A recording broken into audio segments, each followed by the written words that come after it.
Good morning. We welcome you back to YCS Bochum 2015, the second European YCS of the year.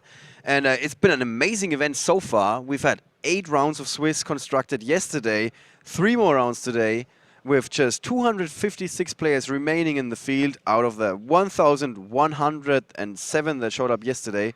And after 3 more rounds, it's going to be top 32. Yes, and then we're going to get to see the best of the best fought through all of the 1,107 players to get here to day 2 and then to get to the top 32. Huge achievement. Yes. My name is Oliver German and I'm your host for the weekend, and I'm joined here by Rob Hooley. Great to have you on board again. Our resident expert who's going to run us through all the strategies of all the popular decks that we are seeing this weekend.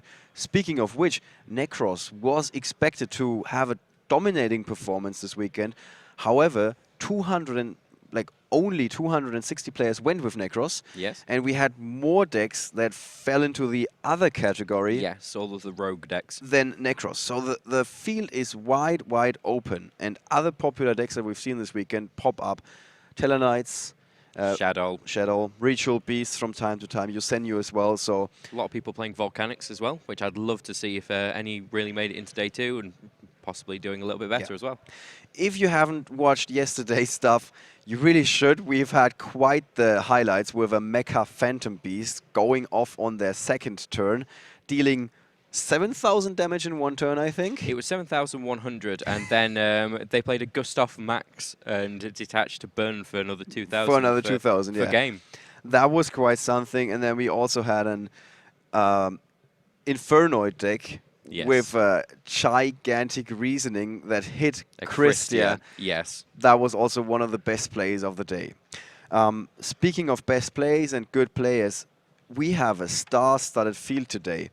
You have seen quite a few of these guys yesterday, with Brian Graving, for example, currently leading the field, former YCS player in Brussels. He's joined by the likes of Joshua Schmidt, a winner of a YCS, Marcello Barberi, winner of YCS London, Piran Aski, who advanced to the tops a couple of times, Oliver Lucenda made it to the top 8 several times, Daniele Stella, the winner of YCS Milan, Fabio Polito, right in pursuit on 13th place, finalist of Milan, and the list goes on with Jake Quincy, Emre Kitsilatis, Matthias Schürmann, Luca Cettoni, Peter Meyer, Merlin Schumacher, Federico Pastore, Ali Fabas, Federico Soppini, Luigi Alici. And those are just the guys I recognized from the top 50. And this list just goes on with those 256 players remaining in the field. Yes, there is a lot. I mean, to be honest with you, even looking further down, we see Patrick Reeder, Eugen Haidt. Just there is a lot of people in there. Lots and lots of quality in that field. We're going to see many of those guys again in 2 months when we're going to be at the European Championship. Yes. And this comes hot off the presses. The Euros 2015 are going to be in Dublin, Ireland from the 3rd to 5th of July. So, well, book your flights, guys, and definitely. get your hotels ready.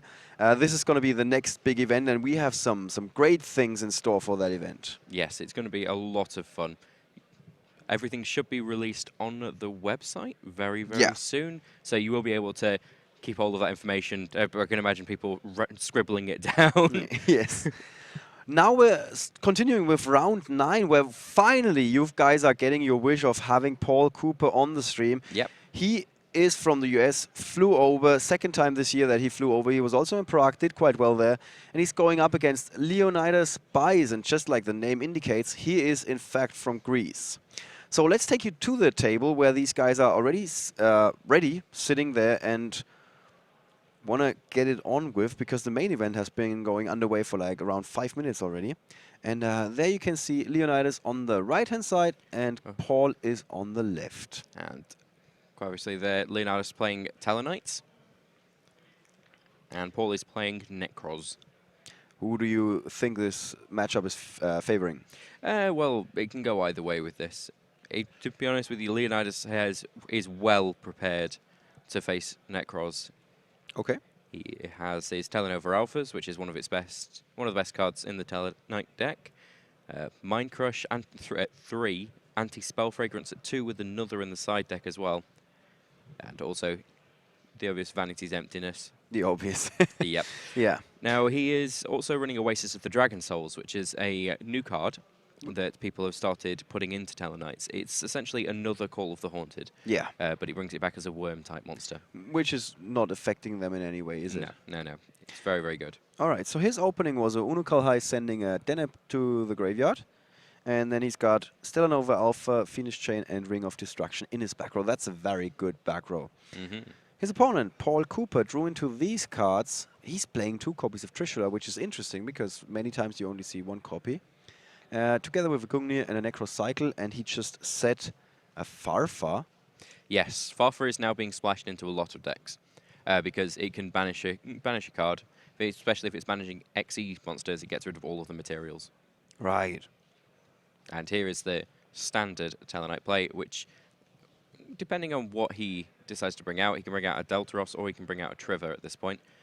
If he was to bring out the Deltaros to pop Farfa, it wouldn't be a good time.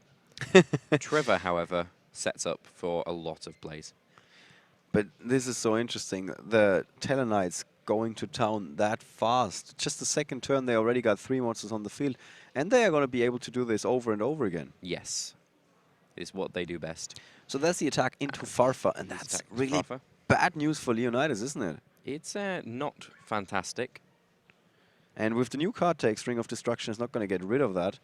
Oh, interestingly enough, we don't have the Ring of Destruction up on our app. But the new card text says you can only activate it on your opponent's turn rather than your own. So a lot less finisher potential. Yes. Now, destroying it with Ring of Destruction I don't believe would really help at the moment anyway, because Farfa's effect will go off as soon as it hits the graveyard. Right. Although Tellarnova Alpha is a thing. So, what is Paul's train of thought here with the 2 Trishula, and Gungnir, and Necroz Cycle? Is he trying to buy time, or...? I think he just wants to see what's coming out. He knows he's playing against Tellers, and set cards generally can be Tellarnova Alphas. You really don't want your effect to be negated and then your monster destroyed. Right. And Leonidas has a lot of follow-up plays here as well, with Altair, Deneb, and Vega. That's a little bit monster-heavy. Is that a problem for this deck? No, that's actually the combo.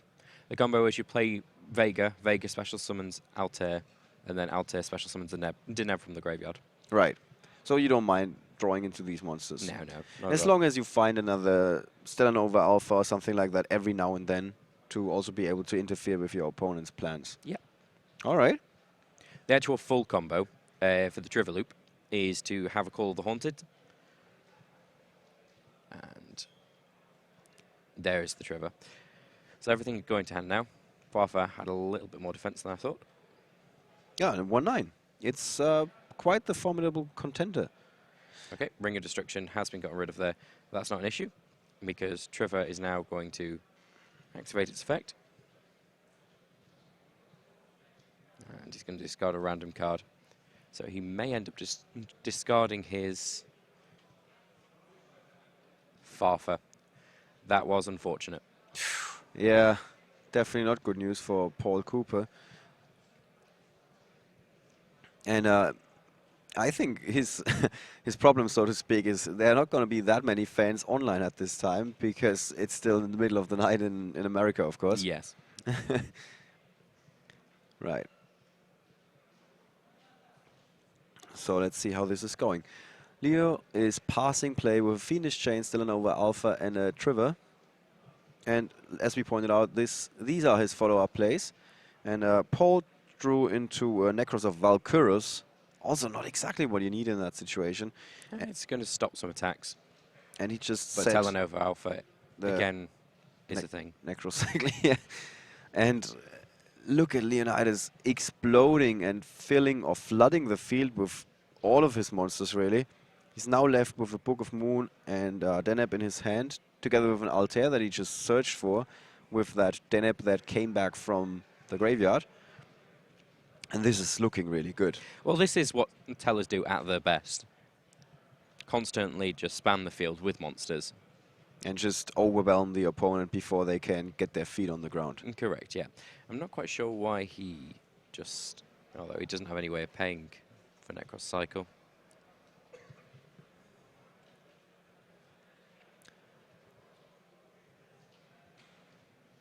All right, and we're going to see a big swing. We just saw a big swing with Paul Cooper being left with 1,200 life points. That is a huge, huge hit. And in main phase 2, he is going to overlay. Is that a cowboy? It's a Yeah, I cowboy. was about to say he's going to go for cowboy, I guess. Yeah, Cowboy's taking 800 off there, so there's still 400 life points difference. But also, Paul Cooper needs to get rid of that cowboy now. Yeah. Because you can just use the effect again the next turn. So there is a clock on him, and it's a very gigantic clock. He draws into... He's got 2 copies of Trishula, Gungnir, Valkyros, and now he needs something. Yeah, he's running Bryanek, Dragon of the Ice Barrier. That's probably the wrong one. I would say that you can't have a Synchro monster in your hand. And there he's shuffling up. Yeah. Yeah. So even if he finds a way out to deal with the other monsters, there's still Cowboy, of course. Let's bring that guy up for you again. And it really changes the way that the games are being played, because normally you felt safe with around 1,000 life points. Yeah, as soon as Cowboy hits the field, you know you have to get rid of it, because it will burn you twice, and if it burns you twice, you lose the game. So as soon as it gets to your turn, you know whether you've lost or not. Yeah. So did this... You said this is what tellers do best? Yeah, they basically summon 3 monsters in one turn. They summon a bunch of monsters in one turn. Yeah. Even if they don't have money. What about the Nekroz deck? Was it coming short of the expectations here a little bit? Yes, it was just a hand stuffed with monsters that don't search. Which is also quite rare. Farfa was the only card that could really help there. And it was the only card he could play. All right, so what is going to change with the side decks? Paul Cooper's got 3 Twisters, Shadow Imprisoning Mirror, Breakthrough Skill, Flying Sea, Exiled Force, Destiny Hero, Doom Lord, and Mirror of the Ice Barrier.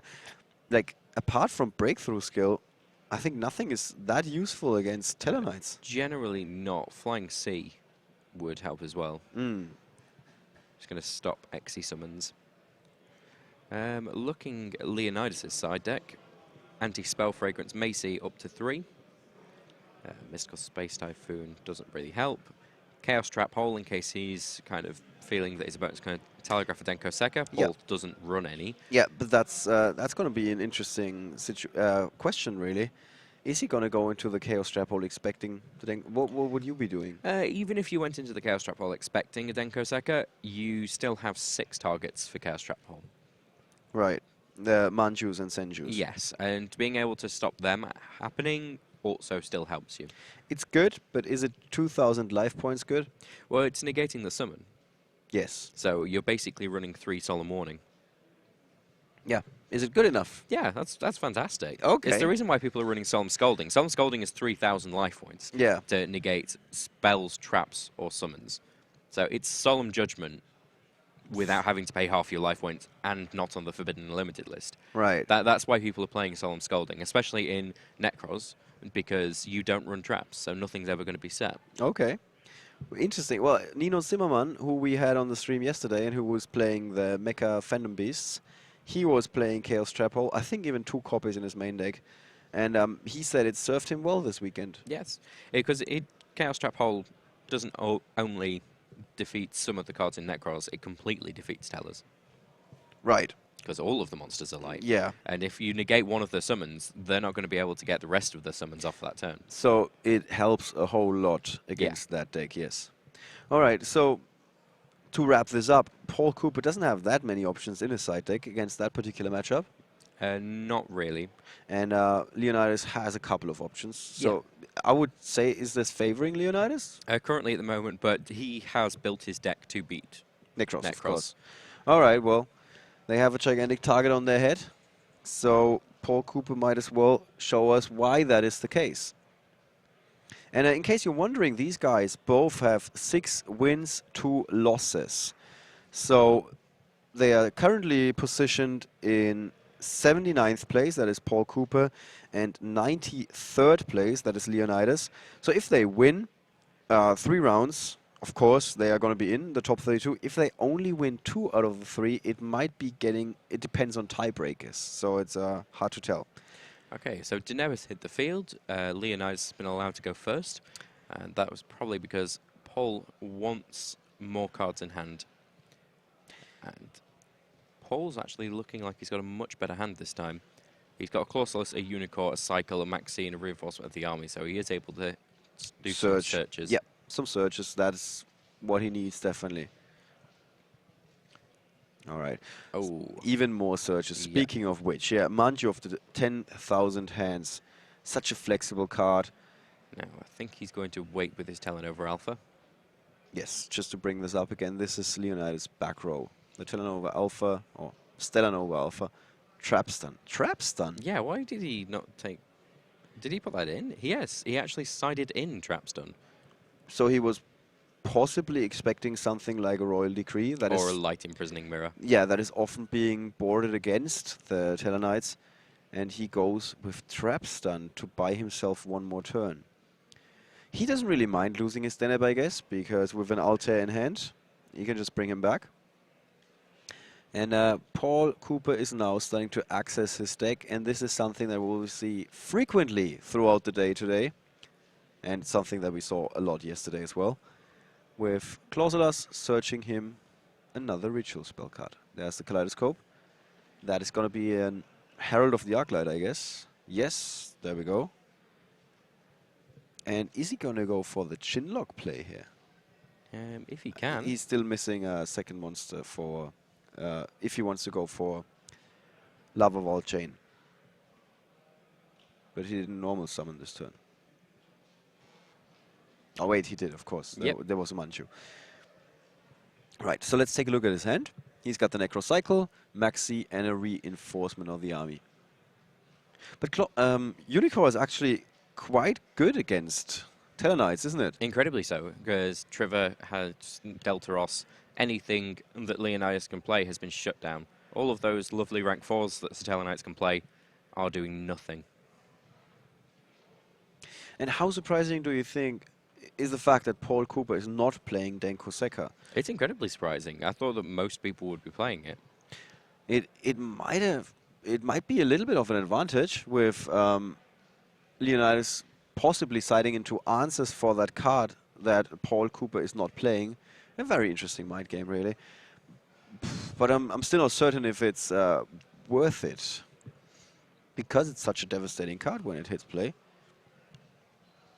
All right, more setup for Paul Cooper. He now's got a Trishula and a Shurit in hand. And you get the feeling Leonidas is really, really regretting Using the that Tellarknights yeah. so early. And there is Trishula on his first turn. Very good news for Paul Cooper. Okay, so he's chained Call of the Haunted to be able to summon Deneb, so Deneb will definitely get the effect off and no longer be in the graveyard. Yep. But still, there's another target in the graveyard. Yes, it does mean that there's the issue that he's now going to be able to remove Deneb and Tellarknights Alpha, but Tellarknights Alpha is not doing anything in the graveyard. Well, it is kind of important, because if there were no card in the graveyard, Trishula's effect would not kick off. Yeah. All right. Speaking of Trishula's effect, Paul Cooper is side decking a Mirror of the Ice Barrier. Very interesting tech card again for the mirror match for Trishula. Yes. What do you think about that? Well, it's just turning the advantage that Nekroz has into a double-edged sword. Having your opponent banish more cards than you when they banish your cards. Yeah. And I want to hear it from him if it ever paid out this weekend. If he was like baiting his opponent into playing a Trishula and then punishing them in this severe fashion. All right. So here we're still in the resolution of the Trishula effect, of course. There goes a card from the hand. And he didn't pick his target on the field yet, did he? Oh, no, there we go. Yeah. And would you have used Deneb? Or banished Deneb? It would have been an option. Because now, well, although he can now attack over the monster, Of course, it's but going to be in the graveyard, so he's going to be able to special. yeah, he's special going to be in able to some bring way, it shape, back. or Yeah. form, yeah. Well, but Paul Cooper should know best. He has played this matchup a couple of times in preparation for this event. So now he got rid of the trap stun. That means Leonidas is left with a second Call of the Haunted that is face down next to the one face-up copy that he has there. He's also got a Vanity's Emptiness in his hand. This is not the right time for that card. He wants to flip it when he's assembled his field and his opponent wants to come back. Yeah. But yeah, it's a little bit too late now with those two big blue elephants stomping over Leonidas' life points. And now Deneb should have fetched a card to hand also. Yes, that is true. So Leonidas should have, I would presume, an Altair. An Altair would be perfect at the But moment. maybe it was the card that got banished for Trishula. Hmm. Because there's a monster banished, and There there is. was no monster in the graveyard. He picked the Trapstun from the hand, from the field. So the card that got banished from the hand should be the search for Deneb. Yeah. Now he's got an Unakalhai, a Deneb in hand. And the Vanity's Emptiness. So what do you do here? At this point, there isn't a huge amount you can do. You could make a rank 4. Unfortunately, that's not really going to help you. Although he does have that. Yeah, he can overlay 3. But again, they're not going to have any effect. With Nekroz of Unicorn Yeah.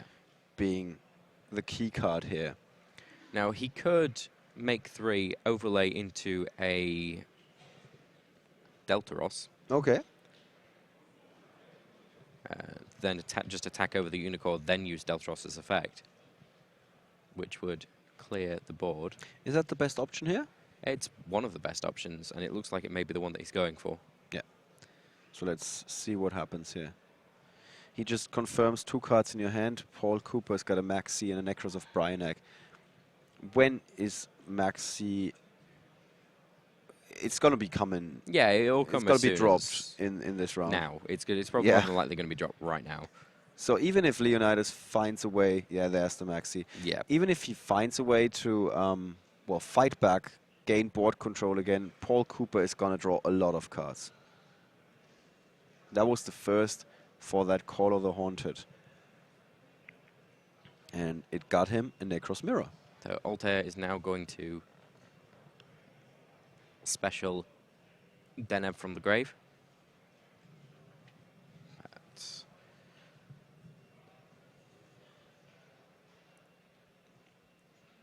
And again, the question is, would it have been better for Paul Cooper to banish Deneb? And there was one coming to hand, I think. Was the issue, Regardless, yeah. so okay.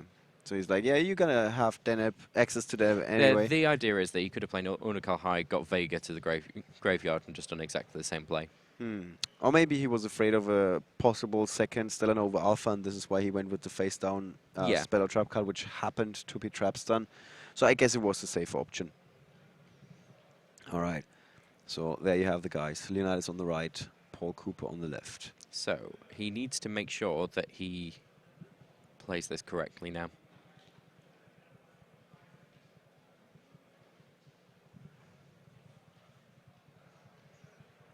And I still believe that a Deltaros would be the best option at this point. Well, we're going to see it now. And that Maxi is That's working. Trevor. Trevor does not work. Unfortunately, Leonidas is horribly misplayed. And he's not going to be able to return that card to the Nope. extra deck and go for something different. And Paul Cooper was very, very quick Oh dear. to point to that Nekroz of Unicorn. Let's bring it up again for you guys. The card that we mentioned before. And Leonidas has now steered himself into a one-way street, I would say. A dead end. Call of the Haunted would also not be in the graveyard at this point. Yeah, so now he's got the Vanity's Emptiness and the... He has got his Call of the Haunted so that he can correct his mistake next turn. It's whether he survives the next Yeah, turn. is he going to see that next turn? What have we got in Paul Cooper's hand? Yeah, he's got a million cards now. Oh, he has everything to win. He just refilled. And That is unfortunate for Leonidas. so Paul Cooper just needs to execute it correctly. And I wouldn't be surprised if that would happen Yeah. here. Is what does he fear? Is maybe an honest? That's probably the only thing. Okay. So he needs to play around that card. Tellarknights Alpha wouldn't really help him right now because he'd have to tribute the Trevor, meaning he'd just be attacked for game anyway. So currently he knows he's won.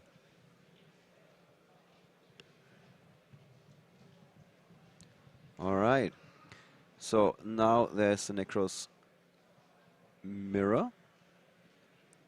In fact, it's a German Nekroz mirror. I just see that. It's like, this is one of the reasons why Paul Cooper. And there is the second Trishula that we mentioned earlier, where I was like, this is really good for Paul Cooper. And he's gonna go for Deltros.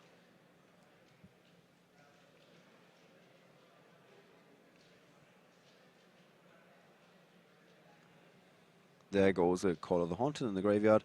And this was Deneb. Deneb. Everything else goes to the graveyard. So now he's got a gigantic field in that Trishula. Unfortunate. Trishula decided the game, yeah. Very good performance for Paul Cooper. Leonidas Beis makes the mistake of forgetting about that Nekroz of Unicorn that has in fact another effect when it's on the field. It's not just useful on the hand. And it made all the difference here. Yeah, if he'd have played the Deltaros has 2,500 attack, he could straight up attack over the Unicorn, and then in May Phase 2, detach and destroy Trishula. Yeah, Trishula. And then draw phase Vanity's Emptiness, and then Paul Cooper would have lost the game. Right. At that point, without any, as long as if he didn't draw into a Mystical Space Typhoon at that point, that was it. Because he doesn't actually run Raigeki or Dark Hole in his side or in his main deck. Yes. So, what does it do to your psyche when you're making a mistake when the stakes are this high on the first round of the second day at a YCS? Well, what we've always said is that it's incredibly stressful being at that table. Yeah, so everybody says that. Like once the lights are on you and the camera is rolling, and you're aware that your every move will be watched by millions of people over the course of time. It's easy to make mistakes. Yeah. Oh dear. Now they are siding again. Yeah. Is I just saw I just saw Leonidas taking the trap stuns back out of the deck. He's obviously noticed what the mistake was there. Yeah. And he's just put the third anti-spell fragrance in. The correct play there was definitely... Yeah, no question asked, yeah.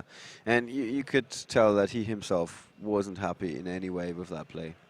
But the second Trishula really paid its dividends here. And this has been a question. Why would you run 2 copies? Like, what's the thinking here? Or well, why do you only run 1 copy, since the card is so good? Trishula does have a second effect, but you can search Trishula so much, and all you really want it for is its on-field effect, just banishing everything, because it sets you up to be able to win the game.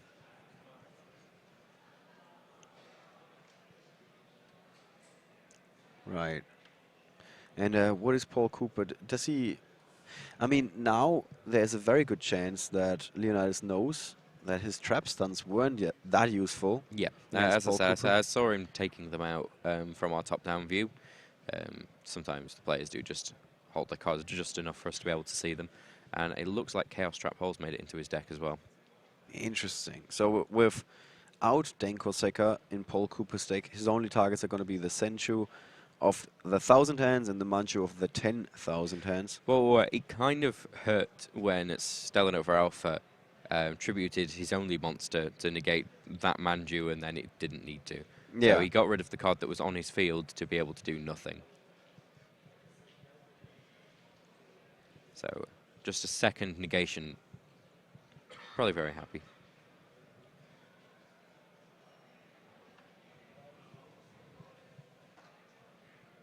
All right.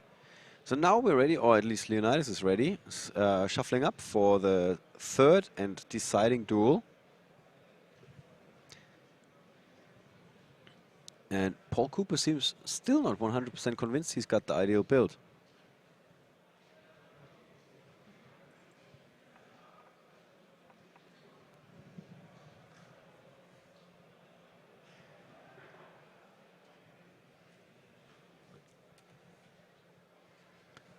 All right. And who do you think is favoring in that last round? Well, it could be the Teller. It depends whether he makes another misplay like that. Right. If he doesn't, he's got a very, very good chance. But Nekroz, again, is just huge.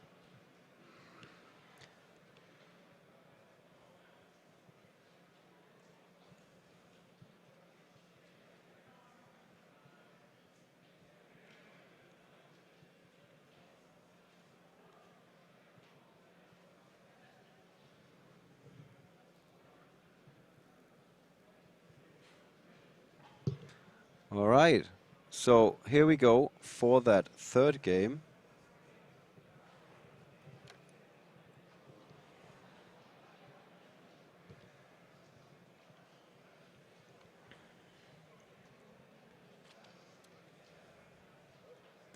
And who do you think is going to take this?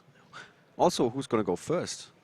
I would say that Leonidas probably wants to try and go first, but he is giving Paul a lot more cards, which is not great, especially against Nekroz. And that was a very gentlemanly handshake there. Right. So they have both taken one game, and now let's see how this is going. In our third and deciding duel, and I see an effect veiler there.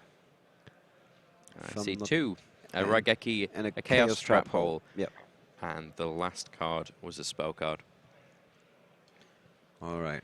And that is a pretty awful hand for Leonidas. There we go. Mind control, the last card there. Yeah, it's definitely not what he wants to see. He drops the effect veiler on the Manchu. Normally, that's, I would say, not the greatest play, but At the moment, if you look at Paul's hand, that's all that Paul can do. He can use a reinforcement of the army, but it's not getting him much. yeah. So both players are missing a way to punish or push through with damage here. Yeah. But it's certainly looking better for Paul Cooper, who at least can go searching with reinforcement, thin out his deck, and, yeah, generally speaking, do something. Whereas Leonidas is forced into a very reactive position here. He can only wait for his opponent to throw cards at him and then try to fight back. Yeah. So with two effect veilers in hand, he dropped one for that Manchu. That Manchu would have been really good, to be honest. That would have set him up so much to be able to just start making plays. But Clausulus, of course, can do exactly the same. Yeah. You often forget that reinforcements of the army can search out ritual monsters as well. And you often forget that the ritual monsters have types. All right, and Paul Cooper is in a good position. He sided into Twisters with... He seems to be having a lot of respect for Stellar Nova Alpha. Hmm.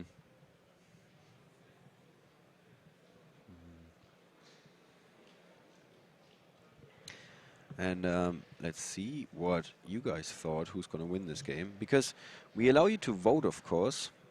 So you can give us an idea of who you think is the favorite in that respective game.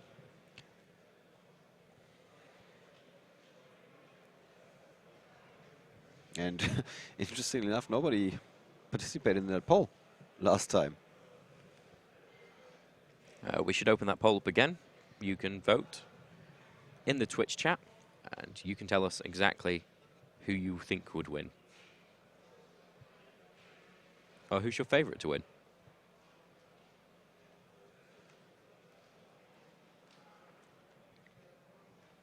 All right. And Paul Cooper passes with the Manju in front of a breakthrough skill and a twister. That's an okay setup, I would say. And Leonidas found a monster that can actually attack the Altair. Excellent. That's the best kind of monster. There is a mind control in hand as well, so that could make for some easy rank 4s if he's feeling it. But he does just pass his turn. But Set 2. I think then it would have been better than Altair. Oh yes, most definitely. But still, at least it's something. Although he could be keeping that Altair in hand just in case he gets an Unuka high or if he gets a Foolish Burial or anything like that, so he's ready to just immediately set up that wombo combo. All right, so Paul Cooper's got Shurate, Nekroz of Clausulus, Nekroz Cycle. Just drew into a fourth card, I think, that we're going to have up in just a second.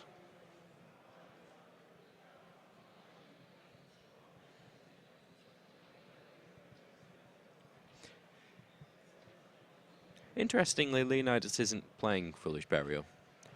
But I rate the card in Tellers, simply because Altair, you play 3 Alpha. And to be able to set up an entire combo just with a Foolish Burial and an Altair, it's good times. All right, and with that Effect Veiler in the graveyard, that also means that Paul Cooper could go for Trishula again. Hmm. And how important is that? Being able to go for that key play so early on.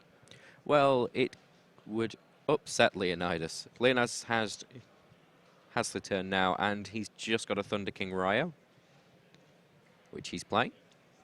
Yeah, that's a really good card. Stops inherent summons from happening.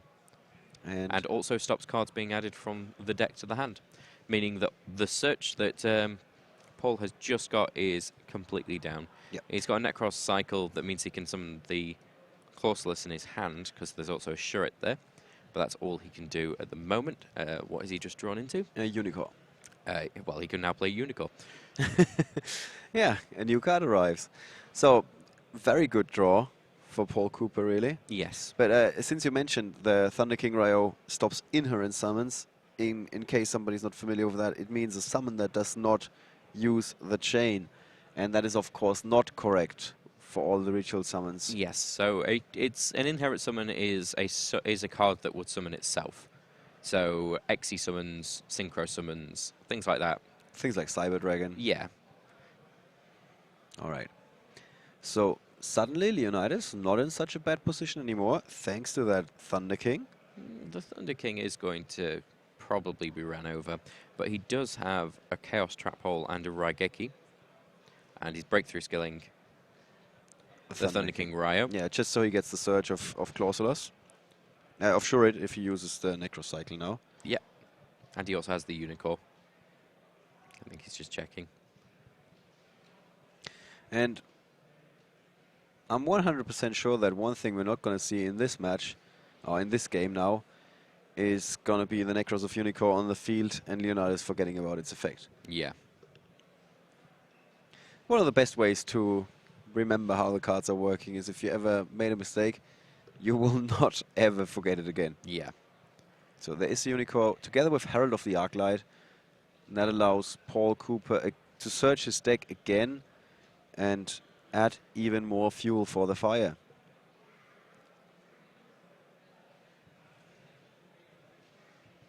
I'm still not sure why he didn't just go straight for the rank 4. With Shuret? No, I'm sorry, I'm talking about Leonidas. Leonidas, I'm not quite sure why Oh, he didn't just go straight for a rank 4. He had the ability to. Mm-hmm.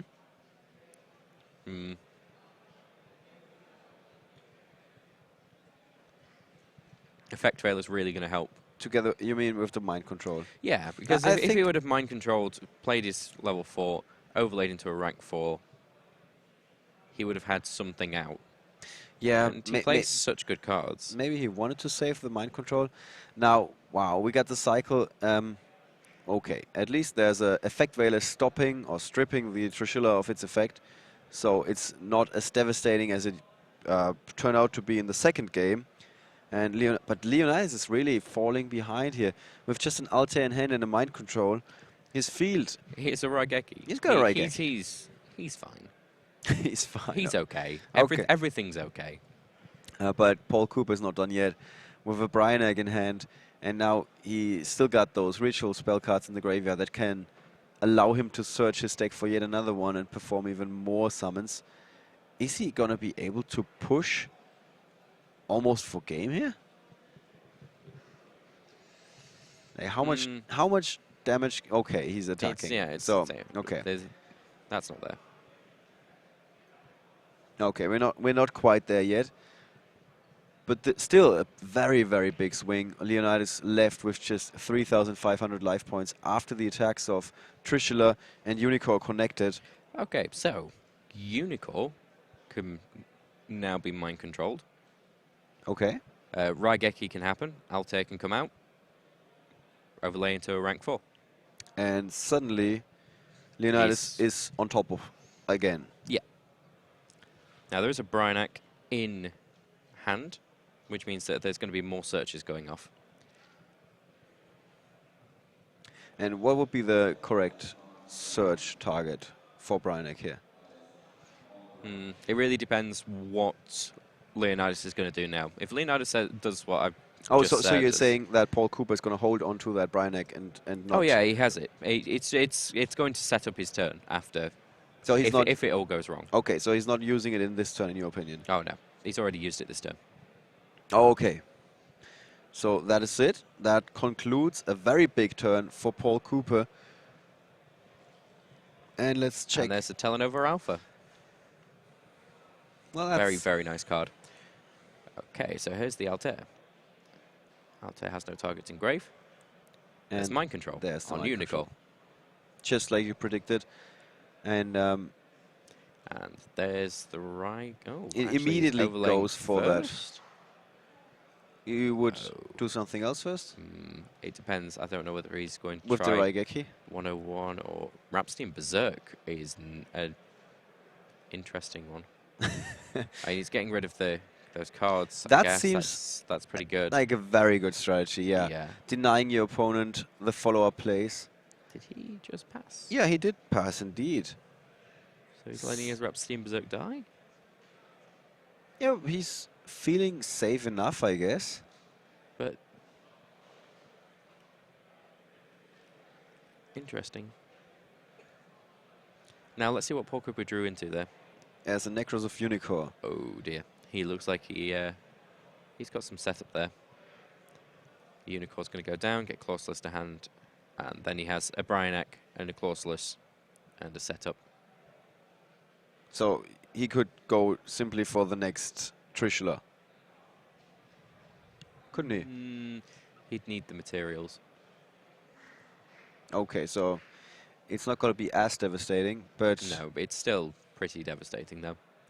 Yeah. And you can't help but feel bad for Leonidas, who goes for that play to deny his opponents the ritual summons. And with Brainiac, Paul Cooper is just going to find a different way to perform a ritual summon anyway.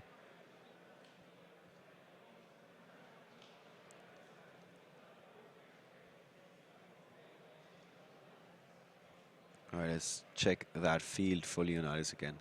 And what do you think about the Rhapsody in Berserk? You would have gone for something different. It's a great card. It's just interesting. I would have definitely got rid of what was on the field as well. I'll have a look and see what's in. Unicorn has just been played with Nekroz Kaleidoscope. And we're back to square one. Yeah, some more searches. Basically, Paul Cooper has just reset the board to where we were one turn ago, yeah. And the attacks connect. That leaves Leonidas on just 800 life points, if I'm not mistaken. Yep. So as soon as Paul Cooper gets another turn, finds another level 4 monster, a Gagaga Cowboy could wrap things up in this match. And of course he's playing one copy. He's immediately gone for Raigeki. Paul Cooper looking at that face-down twister, which is going to do nothing. Yeah. So Leonidas did draw into another card that we got. Haunted. Call of the Haunted. Well, that's good news. And, ooh, he immediately has goes for IO. That's a very good play. Fortunately, there is... The Twister. Yeah. Um, I'm not quite sure why he immediately then put it into the graveyard. no, he targets Ryo. This is what he right. announces. Maxi. And Now, here's where Leonidas has a bad time. A very bad time. Because Twister is about to just... get rid of... Yeah, it's his... yeah. No. So Breakthrough Skill is another option. Which is interesting. interesting. You want to save that Twister. And Paul Cooper's got a Brainiac and a Valkyros in hand. He's... I don't know whether Paul Cooper's just saying, look, I've won. Like, oh, what do you want? yeah. This is what's happening here. You're going to lose now. So Because there's Brainiac. Yeah, he's definitely got it. But this is what Nekroz does. So many searches. Just able to recurse everything. And would there be any card in the back row for Leonidas that could stop what Paul Cooper is about to do? Like, if Paul Cooper didn't have perfect information, like us, that there's a Chaos Trap Hole waiting and still an Over Alpha waiting, is there anything that he... Vanity's Emptiness, which is why he's not playing the Twister yet. But he would have activated the last turn. Not necessarily. You chain it to the... Let you do all of your searches, chain it to the ritual. Oh, that's true. He did have the cards down already. Yeah, they were already face down, so he would have But flipped it last yeah, turn. that's still a worry that you have to have. Okay. Does he have it? So he's just playing it safe. Of course. All right. So he's now with Valkyrus and a Shurit. Now he goes for Nekroz Mirror together with Shurit. That is Valkyrus. And the Surge, of course. Almost doesn't feel worth mentioning. Yeah, That you're getting of course you're going to Surge. There's 1,000 damage at least on the board at the moment.